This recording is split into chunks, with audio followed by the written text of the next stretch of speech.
Hello friends, हमने last lecture में देखा था कि वेरिएबल्स क्या होते हैं, स्टोरेज क्लास के बारे में पढ़ा था और मैंने आपको साथ ही साथ बोला था कि ऑपरेटर प्रेसिडेंस टेबल पर ये जगह नोट कर लेना क्योंकि उसकी आगे जरूरत पड़ेगी।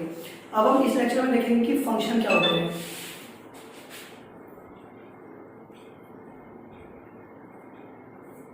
अगर मैं फंक्शन की बात करूं तो बेसिकली फंक्शन एक ब्लॉक ऑफ स्टेटमेंट होता है जो किसी पर्टिकुलर टास्क को परफॉर्म करता है। ठीक है, block of statements that perform a particular task।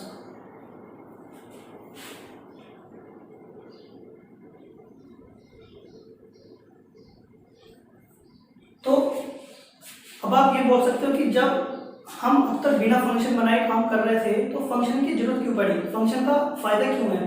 Function का फायदा इसलिए है क्योंकि बेसिकली फंक्शन क्या करता है कि आइसोलेट कर देता है कोड को दूसरे कोड से। ठीक, अगर आपका बहुत लंबा प्रोग्राम है तो जो आपका अलग कोड है उससे आपको इस कोड को इंडिपेंडेंट आइसोलेट कर देगा बिल्कुल।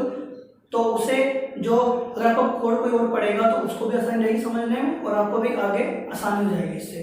ठीक है ना गाइस। अब अगर मैं इसके सबसे बड़े टाइप्स की बात करूं तो फंक्शन आपके दो तरह के होते हैं। पहले लाइब्रेरी फंक्शंस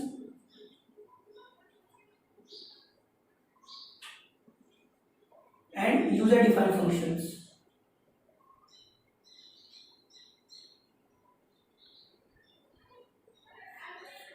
ठीक, लाइब्रेरी फंक्शन वे फंक्शन होते हैं जो कि ऑलरेडी लाइब्रेरी में किसी भी लैंग्वेज की पैकेज में आपके रहते हैं। हम सी लेवल में बहुत सारे फंक्शन यूज करते हैं जो हम प्री डिफाइंड फंक्शन यूज करते हैं, उन्हें बोलते हैं लाइब्रेरी फंक्शन। और यूजर डिफाइंड फंक्शन वो फंक्शन होते हैं जो फंक्शन यूजर को समझाता है, जो कि हम अपने प्रोग्राम को इजी बनाने के लिए बोलते हैं हम यूजर डिफाइंड फंक्शन। ठीक, अब हम देखते हैं इसका सिंटैक्स क्या होता है। अगर मैं सिंटैक्स की बात करूं इसके तो सिंटैक्स सबसे पहले तो इसमें आता है आपका फंक्शन वैल्यू रिटर्न कर भी सकता है तो नहीं भी कर सकता।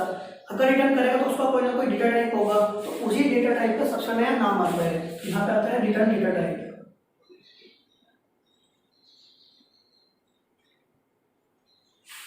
उसके बाद लिखते हैं हम इस बार फंक्शन का नेम। ठीक है, उसके बाद हम करते हैं इसमें जो जितने भी हमको पैरामीटर पास करने हैं, suppose data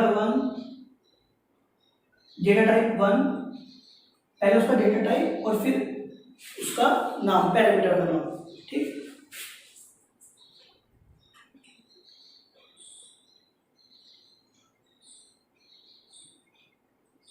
and so on. ठीक, इसके बाद आती है आपकी फंक्शन की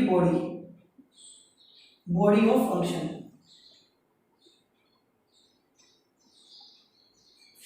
अगर मैं सिंपल सा एग्जांपल लूं, सपोज करो मैंने एक फंक्शन बनाया है जो कि 2 नंबर का एडिशन करके आपको रिटर्न करेगा। तो कैसे लिखा जाएगा, अब रिटर्न करेगा तो वही पहले इंटीजर होगी, तो मैंने क्या करा, इंट रिटर्न डेटा टाइप हो गया, मैंने फंक्शन का नाम ऐड बना दिया।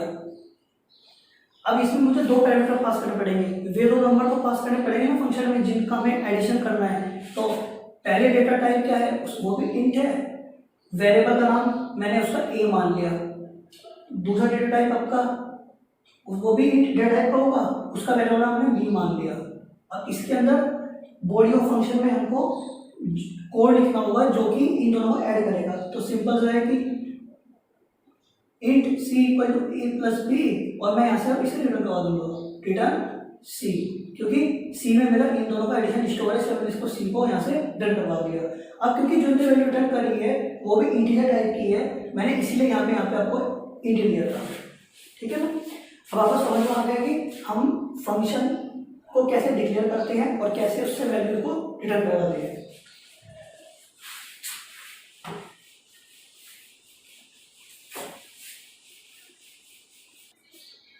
अब जो ये हमने यहाँ पे पैरामीटर दिए थे, ये फंक्शन में बेसिकली अगर देखा जाए तो 2 तरह से दिए जाते हैं। Number of ways by which parameter इस 5 में।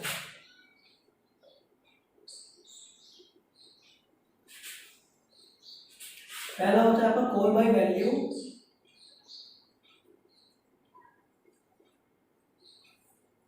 सेकेंड होता है कॉल बाय रेफरेंस। इन दोनों का एग्जाम्पल तो मैं आपको पॉइंटर पढ़ाने के बाद दूंगा, क्योंकि जब अच्छी तरह समझ में आएगा। मैं दे भी सकता हूँ बट अभी इतना क्लियर नहीं होगा, बट अभी आपको इसका मतलब समझा देता हूँ। कॉल बाय वैल्यू में क्या होता है कि हम वेरिएबल को पास करते हैं फंक्शन में। जैसे मैंने इसमें करा था इंट ए कोमा इंट बी, तो वो मैंने डायरेक्ट वेरिएबल को पास कर दिया था। बट कॉल बाय रेफरेंस में हम वेरिएबल को पास नहीं करते, हम वेरिएबल के एड्रेस को पास करते हैं। ये इसमें मोटा मोटा अंतर है। अभी जब मैं पॉइंटर बताऊंगा उसके बाद आपको दोबारा इन दोनों टॉपिक को आप एक्सप्लेन करूंगा डिटेल में कि इन दोनों की फंक्शनिंग कैसे होती है और इन दोनों में मेजर डिफरेंस जो भी है एग्जांपल के साथ वो आपको बताऊंगा। ठीक, अब जो आपके ये रिटर्न टाइप था और जो आपके नंबर ऑफ पैरामीटर्स थे, इसके बेस पे आपके फंक्शन 4 तरह के हैं।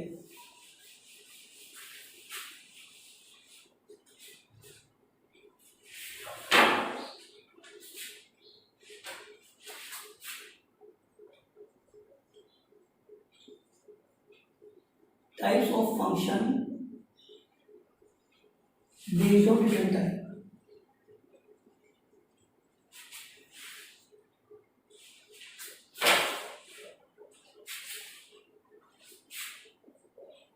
फर्स्ट होता है function with arguments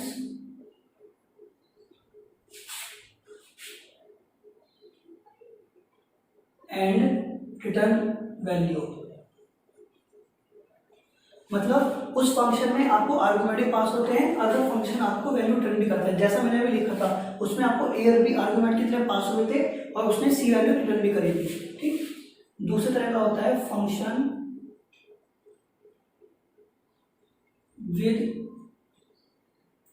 arguments but do not return any value. मतलब आर्गुमेंट्स तो उसमें पास होते हैं फंक्शन में, बट वो फंक्शन को वैल्यू रिटर्न नहीं करता। तो अगर ऐसा कोई फंक्शन जो वैल्यू अपनी रिटर्न नहीं करेगा, उसको हम जो ऊपर डेटा देंगे वो वॉइड से देंगे, क्योंकि वॉइड मतलब नल, वो कुछ आपको रिटर्न नहीं करेगा। ठीक, third function with no arguments and no return value. ऐसा फंक्शन जिसमें ना ही तो कोई आर्गुमेंट पास करेंगे और ना ही वो फंक्शन को वैल्यू रिटर्न करेगा। और फोर्थ अब आप समझ चुके होंगे कि फंक्शन विद नो आर्गुमेंट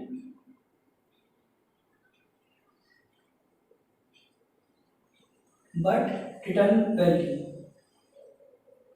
ऐसे फंक्शन जिसमें कोई आर्गुमेंट पास नहीं होगा बट वो रिटर्न करेगा। ठीक,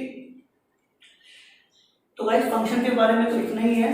अब हम नेक्स्ट ट्यूटोरियल में देखेंगे रिकर्शन के बारे में कि रिकर्शन होता क्या है, उसकी जरूरत क्यों पड़ी हमको, और उसके एग्जांपल के साथ उसको हम डिटेल में समझेंगे। So guys please like the video, अपने दोस्तों के साथ शेयर करें, चैनल को सब्सक्राइब करें और साथ ही साथ नोटिफिकेशन बेल आइकन को पुश कर लें, जिससे कि आपकी कोई वीडियो मिस ना हो। वरना तो मैं आपको पढ़ाता जाऊंगा और आपकी वीडियो मिस हो जाएगी, तो उससे आपका वीडियो पढ़ने का फ्लो है वो टूट जाएगा। ठीक है गाइस, थैंक यू।